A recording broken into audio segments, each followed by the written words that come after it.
Hello friends, कैसे हैं आप सब। आज हम करने जा रहे हैं हमारे बैंकिंग अवेयरनेस का पार्ट 9, जिसमें हम करेंगे रेगुलेटरी बॉडीज इन इंडिया। तो शुरू करते हैं। पहला आपको दिख रहा है आपकी स्क्रीन पर रिजर्व बैंक ऑफ इंडिया। ये मैं आपको ऑलरेडी बता चुका हूँ, आरबीआई एक्ट 1934 के अंडर बना है और एक्ट के एक साल बाद इंस्टीट्यूट बना है, तो 1935 में ये बना होगा। अच्छा, किस कमेटी के अंडर ये बना था मैंने यहाँ पर लिखा नहीं है, पर कमेटी काफ़ी इंपॉर्टेंट है। कमेटी का नाम है हिल्टन यंग कमेटी। ठीक है, 1935 में बना था हिल्टन यंग कमेटी के अंदर। ये सुपरवाइजरी बॉडी है किसकी? बैंक्स की और फाइनेंशियल इंस्टीट्यूट्स की। ये उनको रेगुलेट करती है। आरबीआई पे मैं एक अलग से टॉपिक लेके आया था स्टार्टिंग में ही, चैप्टर 1 में ही, उसमें मैंने आपको सारा बताया था। फिलहाल हम छोटी छोटी डेफिनेशंस करेंगे हमारे रेगुलेटरी बॉडीज़ की, तो उसमें इतना काफ़ी है कि रिजर्व बैंक ऑफ इंडिया कब बना था, इसका क्या काम है। नेक्स्ट चीज़ इज इसका हेडक्वार्टर कहाँ है? इसका हेडक्वार्टर है मुंबई में। एंड प्रेजेंटली यानी जनवरी 2021 की बात करें हम, तो आरबीआई के गवर्नर कौन है? शक्तिकांत दास। याद रखिएगा, बैंक्स के होते हैं चेयरमैन, एमडी, सीईओ, और आरबीआई का होता है governor and deputy governor. RBI में डेप्यूटी गवर्नर कितने हैं? 4 हैं, ये भी मैं आपको बता चुका हूँ कौन कौन।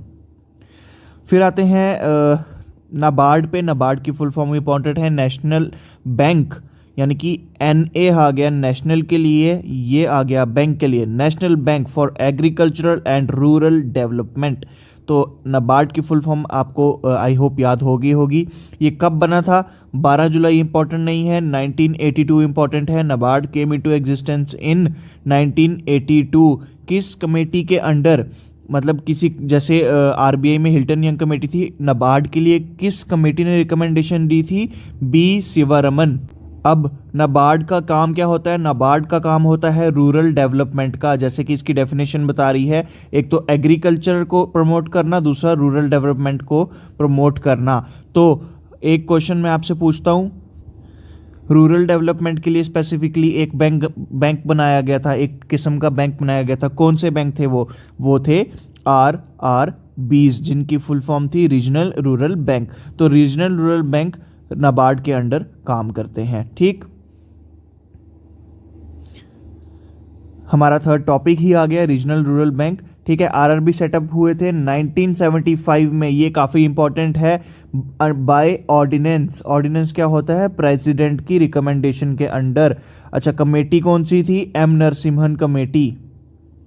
ठीक है, ये मैंने यहाँ लिखा हुआ है, M Narasimhan committee. By ordinance बना था, फिर एक्ट इसके बनने के एक साल बाद आया था। यानी कि आरआरबी बने थे 1975 में और 1976 में एक्ट आया था। गवर्नमेंट का स्टेक होता है 50% का। स्पॉन्सर बैंक, जैसे कि J&K ग्रामीण बैंक का स्पॉन्सर बैंक कौन है? J&K bank private limited. Then state government का होता है 15% का शेयर। ठीक, नेक्स्ट आ गया सिडबी। तो इसकी फुल फॉर्म इंपॉर्टेंट है, small industries development bank of India. यानी ये किसकी डेवलपमेंट करता होगा? स्मॉल इंडस्ट्रीज की। स्मॉल इंडस्ट्री को हम क्या कहते हैं? एमएसएमई। ये रही एमएसएमई की full form, micro small medium enterprises. ठीक, तो ये कब सेटअप हुआ? 1990 में। देखिए, 1982 में हुआ नाबार्ड, 1990 में हुआ सिडबी, 1935 में हुआ रिजर्व बैंक ऑफ इंडिया, 1975 में आए आरआरबी। कोई कंफ्यूजन नहीं होनी चाहिए। नाबार्ड में मैं आपको 2 पॉइंट्स बताना भूल गया था। एक पॉइंट है नाबार्ड का हेडक्वार्टर। नाबार्ड का हेडक्वार्टर कहाँ है? मुंबई में। आरबीआई का हेडक्वार्टर कहाँ है? पहले हुआ करता था कोलकाता में, अब आरबीआई का भी हेडक्वार्टर है मुंबई में। और नाबार्ड के चेयरमैन कौन है? नाबार्ड के चेयरमैन है बंदोपाध्याय। ठीक है, बंदोपाध्याय, YAY। देन आरआरबी तो अलग अलग होते हैं। सिडबी की बात करें तो सिडबी का हेडक्वार्टर कहाँ है? सिडबी का हेडक्वार्टर है लखनऊ।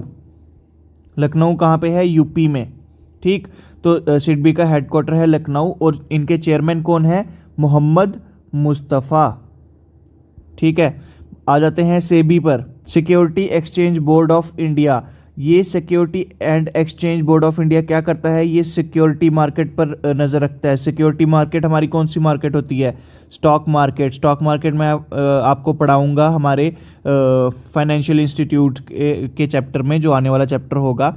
स्टॉक मार्केट पे हमारे रेगुलेट करती है, उसमें क्या उछाल जा रहा है, कितना गिराव आ रहा है, कौन उस पे लीगली ट्रेड कर रहा है, कौन इलीगली ट्रेड कर रहा है, यानी गलत मीन्स के थ्रू मार्केट को ऊपर नीचे कर रहा है, इस सब पे नजर रखती है सेबी। सेबी का हेडक्वार्टर कहाँ है, सेबी का हेडक्वार्टर है मुंबई। सेबी का चेयरमैन कौन है, अजय त्यागी। ये सारे जनवरी 2021 की अपडेटेड लिस्ट में आपको बता रहा हूँ। Then come EXIM banks, export import bank of India, wholly owned by government of India. It was establish in 1982। 1982 में और कौन सा रेगुलेटरी बॉडी जो थी वो इस्टेब्लिश हुई थी, नबार्ड। अभी अभी पढ़ाया मैंने, नबार्ड की कमेटी बताओ, बी शिवारमन। ठीक है, याद रखो ये चीज़ें, मैं साथ साथ में रिवाइज भी कराता जा रहा हूँ। 1982 में एग्जिम बैंक और नबार्ड दोनों एस्टेब्लिश हुए थे। ठीक है, एग्जिम बैंक का हेडक्वार्टर है मुंबई।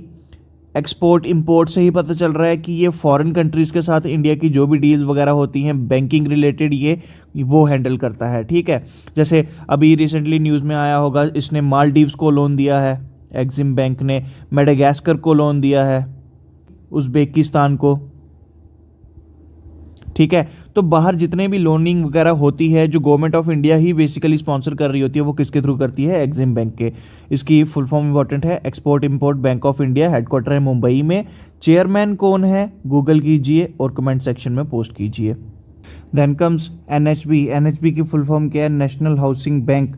ये लाइन रहने दो, wholly owned subsidiary of RBI, शायद ये अब नहीं रही है, एक बार चेक कर लेना कि गवर्नमेंट ऑफ इंडिया के अंडर आ गया है या अभी भी आरबीआई की अंडर ही है, ये एक बार आप गूगल पर चेक कर लीजिएगा। अच्छा, कब सेटअप हुई थी, 1988। ठीक है, किस एक्ट के under, NHB act 1987। NHB act 1987 इसका एक्ट है। फिर ये एक एपेक्स लेवल कमेटी है जो कि हाउसिंग फाइनेंस के लिए ही स्पेसिफिकली बनाई गई है। ठीक है, हाउसिंग फाइनेंस आपको और भी बैंक से मिल जाएगा, पर अगर स्पेसिफिकली बात की जाए हाउसिंग फाइनेंस की, क्योंकि 1988 की बात चल रही है, तब स्पेशली इसे बनाया गया था हाउसिंग फाइनेंस के लिए।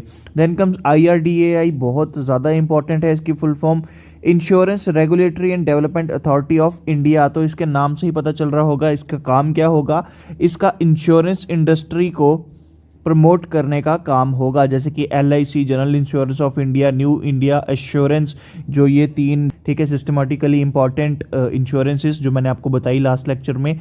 ठीक है, ये सबको रेगुलेट कौन करता है, IRDAI। अच्छा, किस एक्ट के अंडर ये जो है फॉर्म हुआ था, IRDAI एक्ट 1999 के अंडर IRDAI फॉर्म हुआ था।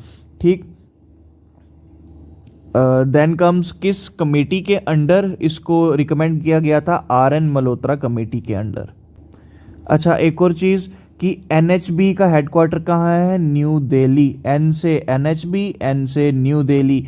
NHB के हेड कौन है, SS कल्याण रामन, SS कल्याण रामन। ठीक, देन कम्स IRDAI। IRDAI का हेडक्वार्टर कहाँ है, IRDAI का हेडक्वार्टर है हैदराबाद में। ठीक, और इसके चेयरमैन कौन है, SC खुंटिया। पूरा नाम अगर जानना चाहते हो तो Subhash Chandra Khuntia. Then comes PFRDA। ठीक है, PFRDA की फुल फॉर्म क्या है, इंटरिम छोड़ो, pension fund regulatory and development authority. नाम से ही पता चल रहा है ये किसके लिए बनाया गया था, ये पेंशन को, जो हमारी बुजुर्गों की पेंशन आती है उसको रेगुलेट करता है, pension fund regulatory and development authority, PFRDA। अच्छा, कब इस्टेब्लिश किया गया था, 2003 में इस्टेब्लिश किया था। Recommendation of oasis. ओएसिस याद रखो, old age social and income security. ठीक है, 2003 में इसको इस्टेब्लिश किया गया था। तो मैंने यहाँ पे बताया है, ओल्ड एज की इनकम सिक्योर करता है, कैसे, उसको पेंशन प्रोवाइड करके। अब जो है PFRDA NPS को, पेंशन सिस्टम चेंज हो गया हुआ है, अब NPS सिस्टम आया, नेशनल पेंशन सिस्टम। ठीक है, कैसा सिस्टम है, अच्छा है या बेकार है, इस बारे में मैं बात नहीं करना चाहूँगा, पर NPS और साथ ही साथ अटल पेंशन योजना, ये दो जो नए पेंशन सिस्टम आए हैं ये भी रेगुलेट करता है कौन, PFRDA। अब एक बार एंड में रिवीजन कर लेते हैं। ठीक, सबसे पहले आता है कि रिकमेंडिंग कमेटी कौन सी है, आरबीआई की है हिल्टन यंग कमेटी, हेडक्वार्टर है मुंबई में, शक्तिकांत दास जी इसके गवर्नर है, आरबीआई में चेयरमैन नहीं होता, फिर से एक बार रिमाइंड करा दूं। नबार्ड बना है बी सेवरमन कमेटी के अंदर, headquarter again Mumbai, GR Chintala है। अच्छा ठीक है, मैंने नबार्ड में आपको एस बंदोपाध्याय बोला था, पीछे जो वीडियो मैंने अभी कराई उसमें एस बंदोपाध्याय बोल दिया है गलती से।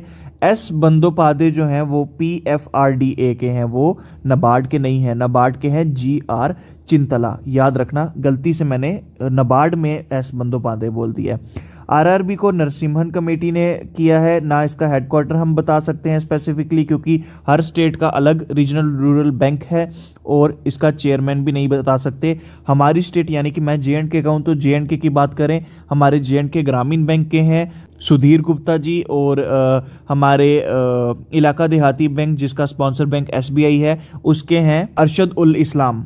ठीक, ये आगे हमारे आरआरबी। फिर आता है IRDAI insurance regulatory development authority of India, RN Malhotra committee के अंदर रिकमेंड किया गया था। हेडक्वार्टर है इसका हैदराबाद में, SC खुंटिया हैं इनके चेयरमैन। ठीक, सिडबी की अगर हम बात करें, यहाँ पर सिडबी की कोई कमेटी नहीं है, सिडबी और सेबी कोई कमेटी नहीं है, पर सिडबी के हेडक्वार्टर कहाँ है, लखनऊ में, सेबी का कहाँ है, मुंबई में। ठीक, देन कम्स सिडबी के जो चेयरमैन है वो है मोहम्मद मुस्तफ़ा, सेबी के चेयरमैन है अजय त्यागी जी। ठीक, then comes PFRDA OASIS report, OASIS की फुल फॉर्म क्या थी, old age social and interest security. Then come small finance bank, मैं पहले पढ़ा चुका हूँ आपको, हेडक्वार्टर इसके हम नहीं बता सकते क्योंकि अलग अलग स्टेट में अलग अलग स्मॉल फाइनेंस बैंक है। कमेटी बता सकते हैं ज़रूर, उषा थोराट कमेटी के अंडर है। पेमेंट्स बैंक के भी अलग अलग हेडक्वार्टर्स हैं और अलग अलग चेयरमैन हैं इनके, जैसे Airtel payment bank, Paytm payment bank, तो इनके भी अलग अलग हैं। कमेटी हम बता सकते हैं नचिकेत मोर कमेटी। एक बचा हमारा NHB नेशनल हाउसिंग बोर्ड, इसका हेडक्वार्टर है न्यू दिल्ली में, किसी कमेटी ने रिकमेंड नहीं किया। इसके चेयरमैन हैं हमारे NHB के SS कल्याण रमन। यहाँ पर एक पॉइंट मिसिंग है, PFRDA का हेडक्वार्टर, ये आप गूगल कर लीजिएगा। ठीक है,